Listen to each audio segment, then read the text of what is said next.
Green solvents is our topic for discussion in this today's lecture. Our learning objectives include introduction of the green solvents, regulations for using chemicals known as REACH, regulations, a few criteria for selection of safer solvents, and then we will take a look at few different types of green solvents. So, moving on to the introduction, organic solvents have played a very important role in the development of several useful products. They include the products like our day to day pharmaceuticals, which are required to be of certain purity. They are also used to ensure easy flow and good finish of surface coatings, to formulate inks that dry easily. As you can understand, all these processes, the solvent is evaporated and lost to the atmosphere. In case of industries, the industries are installing some end of the pipe solutions to recover much of these solvents for reuse, safe disposal, or for energy recovery. In chemical manufacture, organic solvents are used for several unit operations like extraction, recrystallization, and dissolution of solids. In industries, organic solvents play a very important role as a solvent for reactants. They are used for homogenization of reactants, for mixing up, speeding up the reactions, and heat transfer, thereby reducing the energy consumption. So, solvents also act as a heat sink for several exothermic reactions. Many of these above applications they use volatile organic compounds commonly known as VOCs due to their easy removal or evaporation. So this emission of VOCs is also uh, taking place from non-industrial processes in the form of pesticide applications, consumer solvents and paint industry. The main concern of VOCs is their ability to form ozone in the lower atmosphere, which may lead to the formation of a dense smog through free radical air oxidation process. It reduces the visibility and causes several adverse health effects such as headache, eye and nasal irritation, allergic skin reactions, fatigue, dizziness, and nausea are some of the symptoms. Hence, it is necessary to put some stringent legislations and voluntary control in to reduce the emission of these VOCs. In addition to this, the volatile organic compounds are highly inflammable and exposure of workers is also a matter of concern which has resulted in significant expenditure on their control measures. So, how do we choose the solvent? So, while choosing a solvent, it is essential to consider the environmental impact, the health of workers and safety of workers, overall sustainability and life cycle of the solvents which are used or the chemicals which are disposed of in the environment, and regulation of the waste which is generated and the toxic compounds which are released in the environment. So, green solvents are the substitution for these various hazardous solvents, resulting in more eco-friendly, biodegradable, and minimizing of ozone depletion potential.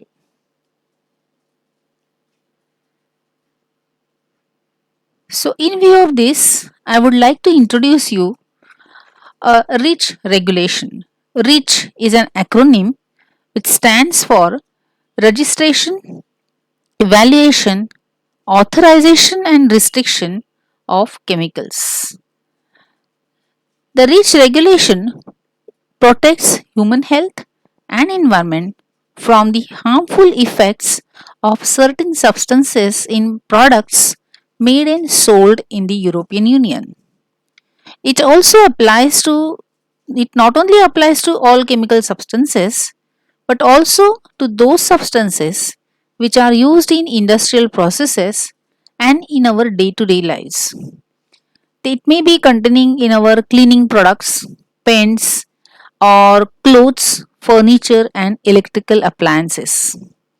So, REACH has an impact on most companies across the European Union, which may include manufacturers, importers, and several downstream users. REACH has established procedures for collecting and assessing information on the properties and hazards of substances. So, on the basis of these data, certain exemptions have been made from REACH compliances. So, these exemptions can be grouped into three categories: total exemptions, partial exemptions, and those for which registration is not required. The total exemptions apply to substances in the following categories: radioactive substances, substances in temporary storage under custom supervision, the transport of hazardous substances, substances that are used in the interest of defense, non isolated intermediates, waste, but not products recovered from waste. So, partial exemptions occur when a substance is exempted from certain parts of REACH. So, this includes the chemicals which are used for scientific research and development, foods and feedstuffs, and medicinal products. So, they are partially exempted from REACH regulations. So, now we will take a look at what are the classification criteria for safer solvents or solvents which are selected for various chemical processes. So, they are categorized into three categories based on these criteria. So, one is environmental persistence.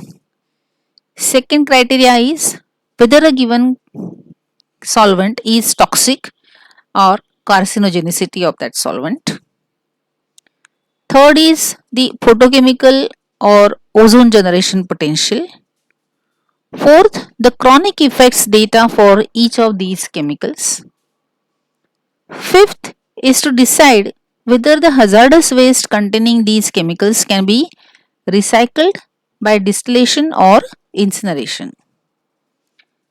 So, the ideal solvent score which fulfills all these criteria is 1, and that is for a universal solvent, water. And ranking of all other solvents is made by considering similarities to this ideal solvent score.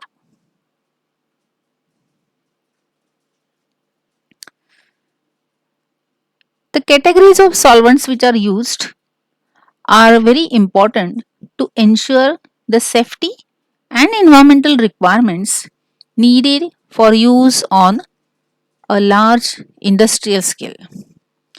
So, the first category is 4R solvents. Now, this is a category which includes ethanol, propanol, acetone, acetonitrile, 2-propanol, and methanol. They are known as environmentally safe in the industrial solvent selection guides, and they are at the top of the list of green chemicals. So these polar solvents are listed as environmentally safe solvents. Second category is non-polar chemicals, includes pentane, dichloromethane, hexane, benzene, carbon tetrachloride and chloroform. They are considered as highly hazardous and undesirable and hence categorized under banned chemical groups. And there are some chemicals which are very often used like xylene, heptane, toluene, chlorobenzene. These solvents are considered usable but problematic.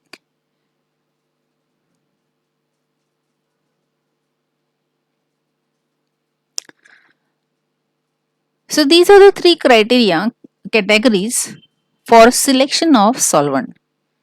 Now there are these kind of charts on which you can rate the various solvents on the basis of certain criteria. So there is scores are given based on safety, health, environmental concerns, and then the conclusion may be drawn whether it is hazardous or recommended or problematic, and then that solvent may be used for a given chemical process based on the various guidelines.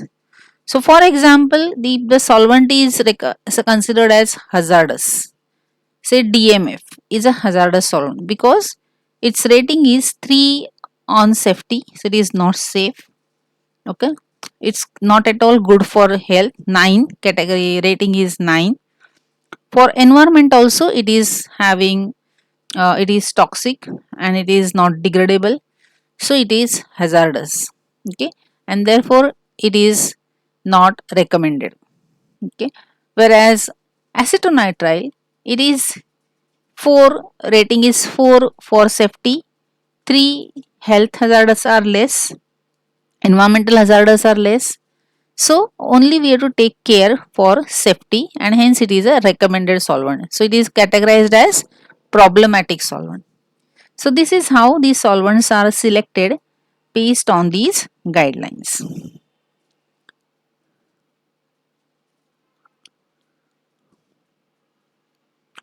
So we have seen that the chemicals are hazardous, they have environmental impact, they have some health hazards, they also pose threat to the workers and safety of the workers, and hence it is very essential that we must look for some alternatives to these volatile organic compounds which are also emitted in the air and one of the source for air pollutions.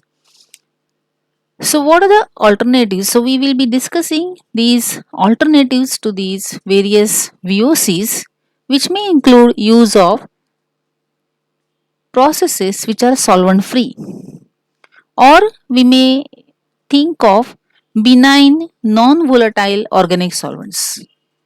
Sometimes we can also think of water based processes. Then there are certain liquids which are solvent free, they are only cations and anions, that is ionic liquids. Then there are certain solvents which are supercritical fluids, and then there are phase transfer catalyst. Okay, so these are certain ways to find the alternatives to the VOCs. So, what are the desired characteristics of a green solvent? One thing, to make it safer, it should not be inflammable. It should be easily available from natural and renewable sources. The biodegradability is a important criteria. It should have low or no toxicity, very negligible toxicity. So the solvents which fulfill these 4 criteria include water, glycerol, polyethylene glycol, and they are considered as green solvents for various organic transformations in addition to ionic liquids and supercritical fluids.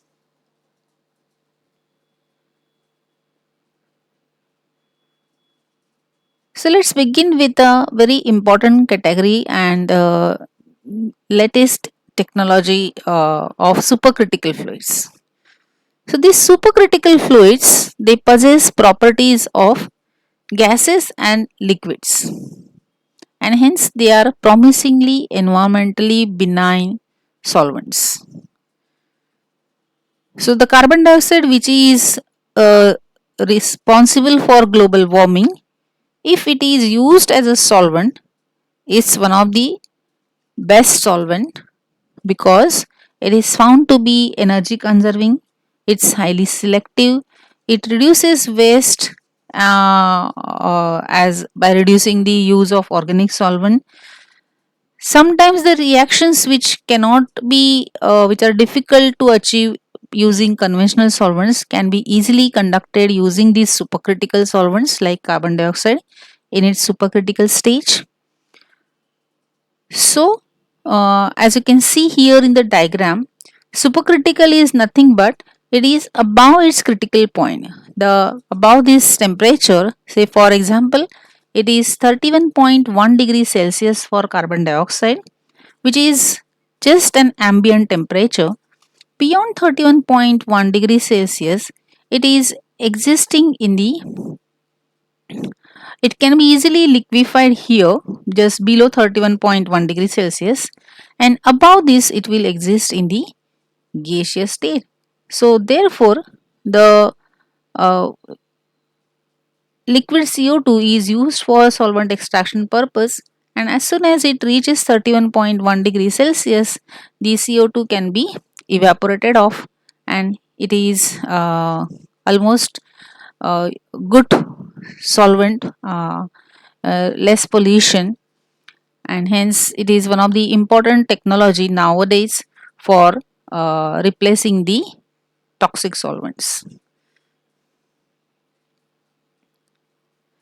The second interesting category is our day to day used vegetable oils, including corn oil, olive oil. They contain the oleochemicals which are derived from natural material like plant seed, sunflower oil, groundnut oil. So all these oils are extracted from the seeds, and these vegetable oils are our important ingredients. So these are renewable resources and they have triglyceride structure. As you can see here, this is known as a simple triglyceride and this is a mixed triglyceride. Okay, so which contains these are containing same functional group R1, R1, R1. Here you can see R1, R2, R3. So these triglycerides structure, it contains three hydroxyl groups of glycerol are substituted with three different fatty acids or a same fatty acid. That makes them liquids or solid product. So in glycerol these will be OH, here they are replaced with a functional group.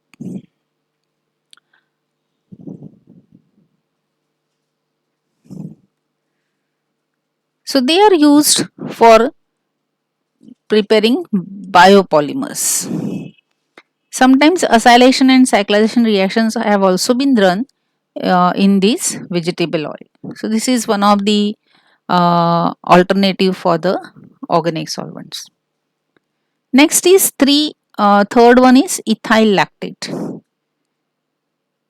Ethyl lactate is a green solvent which is derived from processing the corn.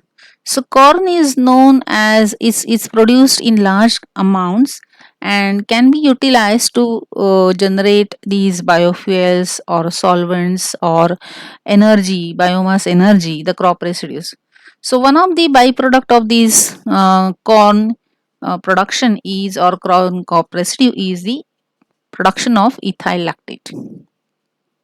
So it is the ester of lactic acid, and these lactate ester solvents are commonly used solvents in the paints and coating industry. It is 100% biodegradable easy to recycle, non-corrosive, non-carcinogenic, and non-ozone depleting solvent. Ethyl acetate is a particularly attractive solvent for coating industry because of its high solvency power, okay, high boiling point, low vapor pressure, and low surface tension. It is a desirable coating for wood, polystyrene, metals, and it also acts as a very effective paint stripper and graffiti remover. Ethyl lactate has replaced solvents such as toluene, acetone, zoylene, resulting in a much safer workplace. Ethyl lactate is an excellent cleaner for the polyurethane industry. It is having a high solvency power and hence it is able to dissolve a wide range of polyurethane resins. The excellent cleansing power of ethyl acetate has uh, been used for cleaning the variety of metal surfaces for removing greases, oils, adhesives, and solid fuels. The use of ethyl lactate is highly valuable as it has eliminated use of chlorinated solvents. And this is the simple structure of ethyl lactate.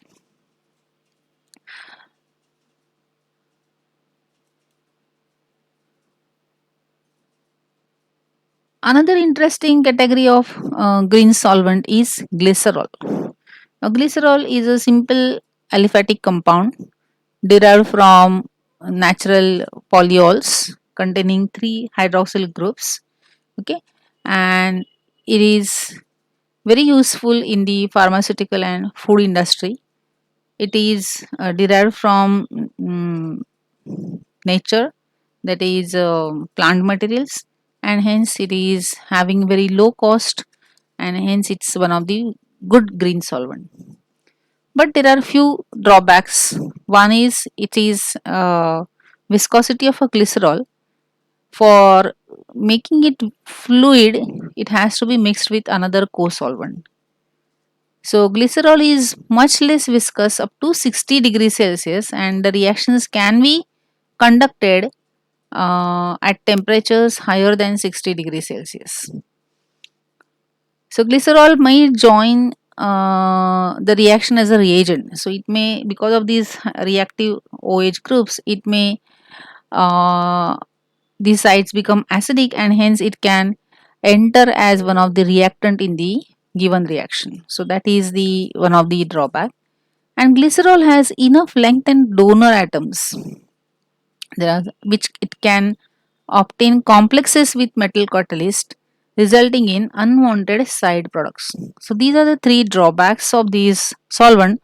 Otherwise, it is a low cost green solvent.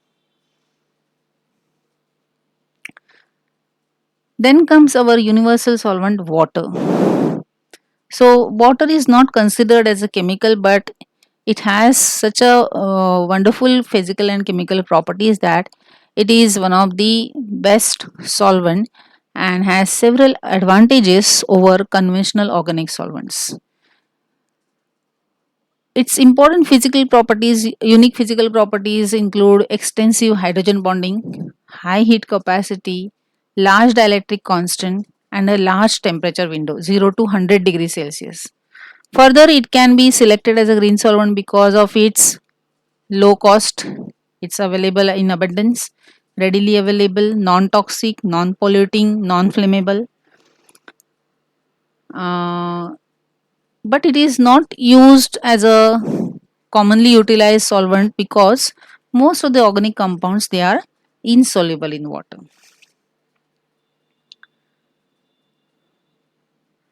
But nature has found the ways to carry out several biological reactions in water, and hence scientists are trying to mimic the synthetic reactions in water as they occur in nature. So scientists are away from water for a long time because it was felt that the many reagents are insoluble and hence they do not yield any product. However, now the scientists have altered this old idea with a new thinking that reactions can be progressed in water or on water means that solubility is not important for reactions. This can be achieved by using the liquid polymers like the sixth our solvent is polyethylene glycol PEG. It's a liquid polymer that possesses several green properties and hence it is useful as an alternative solvents. It is miscible with water, it can be easily recycled, and it has the ability to act as a phase transfer catalyst. So we can carry out the reactions using PEG in water. So that is possible.